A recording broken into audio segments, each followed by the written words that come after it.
Même quand on se sent seul, il y a toujours des gens qui t'aiment, qui sont à côté. Oui. Même quand tu as l'impression que le monde commence à aller en vrille, il y a toujours cette amis qui n'ont pas fléchi. Tu n'es pas seul.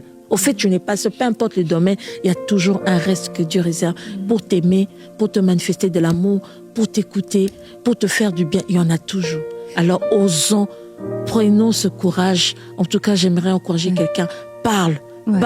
Parler pour détruire complètement la puissance de l'ennemi. Quand tu es seul, c'est là où le diable te lance des pensées. Tu commences à développer ses pensées et tu tombes dans son piège. Quand on a vraiment un problème, il faut oser parler. Parler, ça aide beaucoup. J'ai traversé un moment très difficile. Alors, je me sentais bien qu'avec ma famille, mon mari et mes enfants. Mais même quand j'étais avec mon mari et mes enfants, je lui disais pas tout ce qui traversait ma tête. Je gardais ça comme en moi-même et j'étais pas bien. J'étais pas bien du tout. Et le jour où j'ai osé parler avec lui, je ne faisais que parler. Et je me suis rendu compte que j'ai parlé pendant 2 heures. Il était là à m'écouter, me regarder. J'ai déversé mon cœur. Je lui ai dit tout le mal que je ressentais, tout même le mensonge que le diable a commencé à mettre dans mon cœur, dans mes pensées.